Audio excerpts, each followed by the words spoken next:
So dahil nga po dito sa sa nakakarumi, very very irky or wala anong tawag diyan, talagang nakakahiya. Apaka-awkward na interview ni Kuting with 'di ba, the ABC reporter Sarah Ferguson na tinawanan niya, nagulat yung nagtanong, parang nainsulto pa nga at one moment. Nakakahiya pong talaga. Very awkward. Ganito pala ang presidente ng Pilipinas kapag ang tanong ay mukhang hindi napaghahandaan. Well, sabi nga po ni Miss Maharlika, pag-usapan natin yan, pakikinggan natin. Pinaghandaan naman daw na parang may coach na yata nag-hire ng coach, nag-hire ng trainer para masagot ni Kuting ang mga tanong sa kanya. Kasi syempre, dapat may iba namang activities in Australia. Ano ba naman yung pinunta niya doon, di ba? O mukhang nagyayaya lang ng kakampi dahil willing na yatang pumalag sa China si Kuting eh.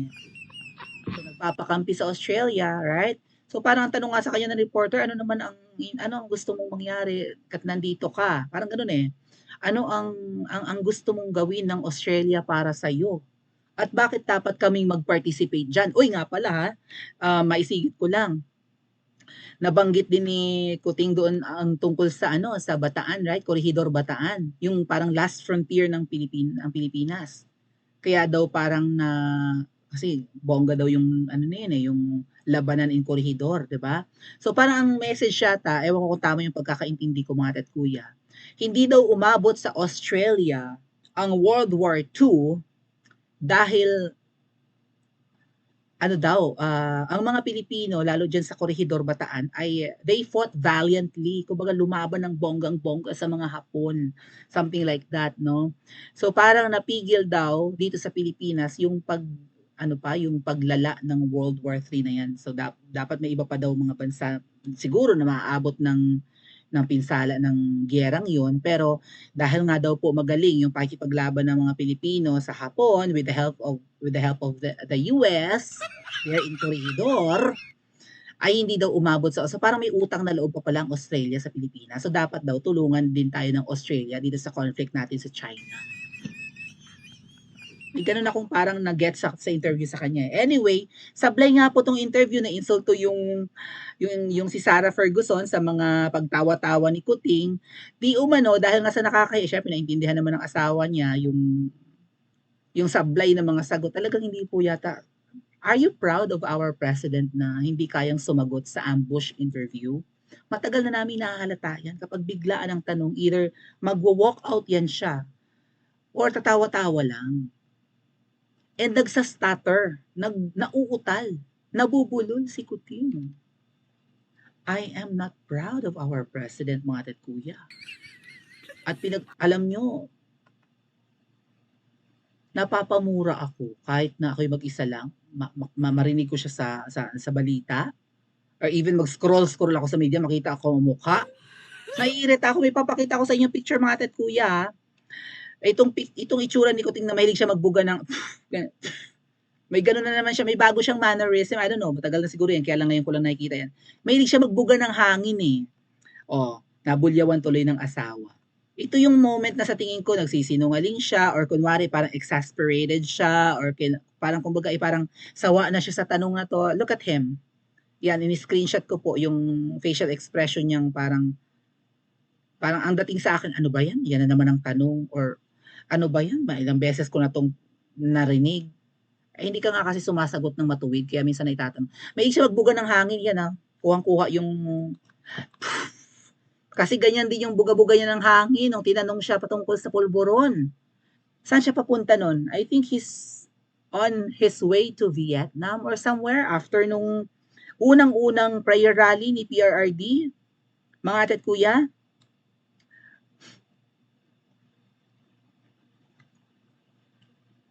dali. Pakita ko lang dito sa Princess Maui 2. Iba-brighten ko pa para mas malinaw. Kita kasi sa ating main channel yan. Look at him. Yan yung nagbubuga siya ng hangin. Ganun siya. Parang ano ba yan? Yan na naman, ano ba yan? Nakakapagod na tong. Parang ganun yung yung interpretation ko na parang pagod na ako sa paulit-ulit na lang itong mga tanong na to. ganyan may ganyan din siyang ano, manners, hindi na yung mannerism, eh, may ganyan na siyang ano, pautot-utot. Nung tina yung behavior mo na ganyan, Kuting, hindi mo dapat dala-dala sa abroad yan. Kung ginaganyan-ganyan mo yung Philippine media, katulad nung tinanong ka about sa pulburon, sabi, sabi niya, di ba ganun yung kanyang pagbuga ng hangin eh. Nung tinanong siya na, ay, kaya totoo ba yung involvement niya sa droga, kuning-kuning? Ang sagot niya, kasi yung presidente, sabi daw ni Pangulong Duterte, I will not justify that question, ganyan-ganyan. Tapos nagpe-fentanyl nga raw yung presidente. May buga-buga siya ng hangin. I don't know, patwitams ba niya yan or what? Yang ganyan mo, well, sana mapanood niyo yung ating vlog. Dito lang ba naman ako para pakinggan? Yung mga ganyan mong actuation, yung ganyan-ganyan mong mga, ano ba yan? Na parang pinaparamdam mo sa interviewer na paulit-ulit na lang, ilang beses ko na nasagot yan, nakakaumay ng sagutin, ay nakakairita, if not nakaka-offend sa interviewer. Magpasalamat ka, binigyan ka ng limelight. Huwag mong iparamdam sa foreign media, lalo sa isang foreign reporter na katulad ni Sarah, malamang hindi na ito maulit, Matet ko, hindi na ito magpapa-interview ulit sa ibang press, lalo foreign press, hindi na yan. Pahiya dito, grabe ang kahiya niya eh. Di ba? Oh, wag mong iparamdam na ganoon. Kasi hindi naman yan reporter from a third world country. Hello, Kitty. Kaunting delikadesa, kaunting respeto. Nagkanda utal-utal ka at gulat na gulat yung nag-interview sa'yo, kaya napahiya ang buong Pilipinas. Alalahanin mo, hindi lang ikaw as yourself ang nire-represent mo. Buong Pilipinas. How can we be proud of you? Alam niyo mga dad kuya, may nabasa akong post ng maybe, hindi naman Insaymada vlogger yun eh. But maybe sambang-samba kay Kuting, bully raw yung interviewer na si Sarah Ferguson. Binaliktad pa, bully raw ang... Kung bully, si Sarah Ferguson na, well, ganun talaga. Sino ba yung isang malupit rin mag-interview abroad? I think US yun eh. Sino ba yun? Yung nag-interview kay Trilling? May nag-interview kay Trilling dati, malupit din yung magtanong, right? Lalaki, nasa dulo ng dila ko. But it's not being bully, it's being straightforward. Ano si Karen Davila? Ng Pilipinas, hindi bully? She sounds professional, yes. Pero minsan bully si Karen. Nasa pangalan na nga eh. She's so Karen. And from the looks of it, yung interviewer ng ABC News ng Australia na si Sarah Ferguson ay hindi naman ang bubuli. Nagtanong lang, bakit nakakatawa yung tanong ko?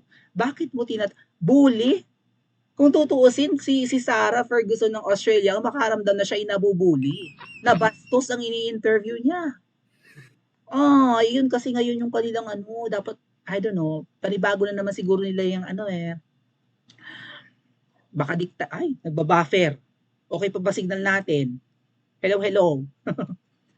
Parang gano'n na naman siguro yung dikta ng ng press. Ano ba yan? Yung Office of the Press ni Hello Kitty, no? Yung sinabukang kang amoy kulob. Baka dikta nila yan mga adet kuya eh. Na palabasin yun na bully. Binuli siya. Nakawa. Bully. Mabuti sports ang ating presidente. Tawa-tawa lang. Utot yung blue. Anyway, sabi ni Miss Maharlika mga adet kuya, na nabulyawan daw ni Madam si Kuting. Dahil nga, pinaghandaan na nga raw, napahiya pa. Kasi nga, budol talaga. Nabudol tayong lahat, kunyemas. Akala natin, di ka libre. Nangako kasi, yun yung parang selling point, mga tet kuya ni Hello Kitty nun sa akin, na, hoy, may ano po ba tayo? May signal pa tayo. Tingnan ko lang. Hold on a second. I'm gonna check. Yun yung selling point ni Hello Kitty sa akin eh. Aside from, inendorso siya ni Pangulong, running mate siya ni VP Sara, nangako si Kuting na itutuloy niya ang nasimulan ni PRRD. Right? Dahil do'n kung todo suporta tayo kasi nga ayaw natin sa dilawan, ayaw natin sa pinklawan na manalo, okey pa naman. Okey pa naman. Uy, Mike, right? Ayaw nating makabalik ang mga dilawan. Diyos ko po, mukhang si Kuting ay secret candidate ng dilawan. Kinoko. Anyway, let's listen to Miss Maharlika kasi according to her, ay nabulyawan daw ni Ma'am Shikels itong si Hello Kitty dahil nakakahiya po talaga ang kanyang pagsagot. Oh, anong nabuli? Talagang palpacation, talagang booking na booking. Napaghandaan daw, siguro kinabahan, I don't know. Let's listen to Miss Maharlika mga ate at kuya. Mga palangga, kapag tinanong ka ng seryoso, anong ibig sabihin yan? Ibig sabihin, iniiwasan niya ang mga natawa si Lane. Ano isa seryosong usapan? Yan ay manifestation ng isang sinungaling pagsasalarawan na iniiwasan niya o ina-avoid niya ang mga seryosong usapin o seryosong katanungan na answerable by yes or no. Kung ikaw ay hindi gumagawa ng kakapulburonan. Alam mo yun, iniiwas mo yung subject, iniiwas mo yung tanong. So here's the thing, dahil sa kanyang kabangagan dun sa Ferguson, siya ay binulyawan ni Lisa Ahas Araneta Marcos. You know what, mga kababayan? After that interview, not the one yung luma, okay? That yung the other kagabi sa Australia, yung tinanong siya about the corruption and the plunderer, okay, being plunder ng pamilya niya, binoljak siya ni Lisa Ahas Araneta Marcos sa harap mismo ng DFA Secretary Manalo. Okay? So anong sinya? Binulyawan siya. Anong sabi sa kanya? Pinag-aralan mo na yan. Nag-hire pa tayo ng trainer mo. Nag-rehearse ka na. Palpak ka pa rin. Yan. Okay? Ang sinabi, not exactly, pero yan po yung content ng sinabi ni Lisa Ahas Araneta Marcos, smugs, butod, mudlo, sa kanya, sa harap ng mga gabinete at ibang mga, iba doon puting ahas ko. Kaya natin nalaman, ang sabi kay Marcos Jr., nag-train ka na, nag-rehearse ka na, syungabels ka pa rin, bangag ka pa rin. In other words, ganon. So ano po ang pagsasalarawan dito? Ibig sabihin, sila ay parehong bangag. Kung nagkamali si Kuting dahil bangag na bangag, ba? Hindi mo siya dapat bubulyawan at gagawin parang na walang bayag. Another point.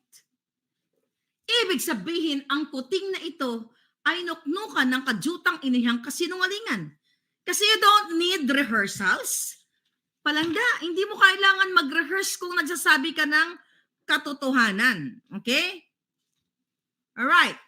Kung nagsasabi ka ng katotohanan, mga palangga, hindi mo kailangang mag-rehearse.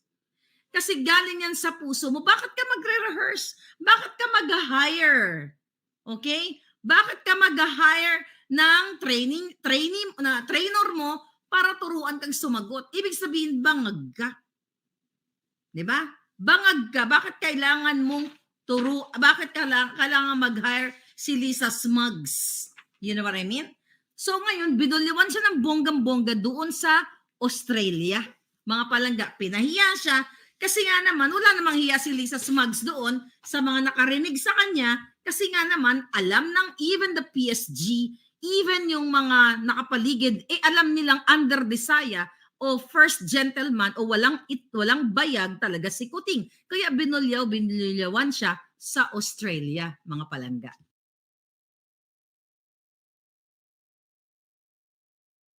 Anyway, so again po, sa aking ang analogy kanina, masarap na naman wait, ang sandali. gising dahil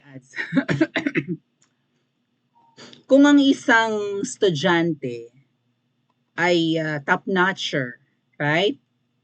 Say, salutatorian or lalo na valedictorian or pasok sa Magic 5, sa top 5 na estudyante ng isang eskwelahan at isasabak mo sa extemporaneous speech, sa public speaking, sa interview, hindi niya kailangan ng trainer.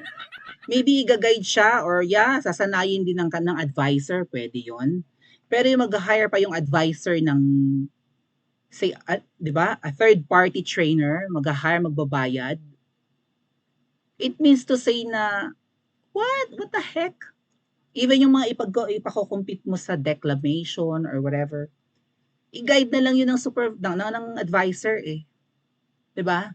And innate na yun sa bata na siya ay magaling. Therefore, nandun na yung readiness niya, may pagkukusa pa yan, 'di ba? Malamang warm up lang yan ng advisor, ng teacher, 'di ba? O, sige, practice tayo, ganyan, tanungan tayo, ganyan. Pero yung mag-hire ka pa ng trainer, makasagot ka lang. Baka nga yung sagot niya about the fentanyl ni Pangulong Duterte, turo lang din sa kanya yun eh. Kasi nga, 'di ba? Pumutok yung pulburon ni PRRD doon sa Davao. Siniwalat ni PRRD, kaya mukhang ready si Kuting nun eh. Naka-fentanyl kasi si Duterte. Tonong dilawan yung fentanyl, mga ate at kuya. Style lang dilawan yun, ibinalik lang ni Kuting.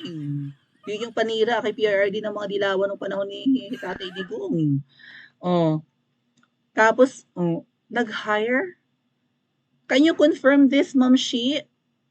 Eh di dapat ikaw na lang ang nag-guide sa asawa mo kung talagang dekalibreng politiko yan or public servant, kung talagang excellent, kung talagang deserve niya ang posisyon niya bilang pinakamataas na leader ng Pilipinas na magre-represent sa atin lahat.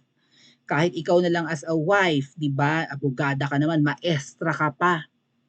Kung talagang paglalaanan mo ng oras na, 'di ba, na paghandain yung asawa mo, kayong dalawa magbatuhan ng tanong, mag-practice, o baka itanong sa iyo yung mga ill-gotten wealth ng tatay mo kasi 'di ba? Ikaw ay nag-iisang anak at naging pangulo ka ng Pilipinas, baka may posibilidad matanong to, ito ang isagot mo. Pero yung mag-hire ka pa ng trainer, malamang ordinaryong estudyante ka lang na mababa ang grado, kailangan mo pa ng assistance ng trainer, magbayad para lang makasagot ka, maging ready. Para siyang may coach. Nagpapa-coach pa para if ever na matanong. Bulok na estudyante. Right? Kasi kung ikaw yung top-notcher sa school, lalo na sa section nyo, lahat may intimidate sa'yo, right? Mga kaklase mo, ang laki ng tiwala sa'yo ng teacher mo, ng advisor nyo, kasi nga, hindi mo na kailangan ng mga ganyan-ganyan trainer. Ikaw may sarili kang palo, may sarili kang kusa. Natural sa'yo ang pagiging matalino, matalas ang isip, isang basa mo lang, kuha mo na. Right? Kasi may mga ganyang tao, mga at kuya. May kaklase akong ganyan. Diyos ko po, sumakit ang ulo ko. Pabalik-balik na ako sa chapter na yun ng basa, ma-memorize ko lang. Diyos ko, binasa lang ng isang beses ng kaklase ko. Kuha na niya. May taong ganyan eh. Even yung mga singers, narinig lang yung kanta. May mga, di ba, natural born singers, narinig lang yung kanta, maya-maya hinaham nila, kuha na nila. Kasi natural sa kanila yun. Gusto nila ang ginagawa. Kuting, gusto mo ba itong ginagawa mo? Gusto mo lang maggala? Parang feeling mo, birthright mo na maging presidente.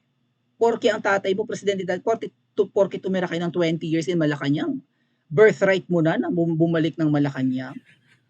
Maraming mas dekalibreng politiko kaysa sa'yo na hindi na uutal ng ganyan pag tinanong. Tamo, nasinghalan ka raw ng asawa mo. Totoo ba? Mag-comment ka nga, Hello Kitty, sa comment section at mag-like and subscribe ka na rin.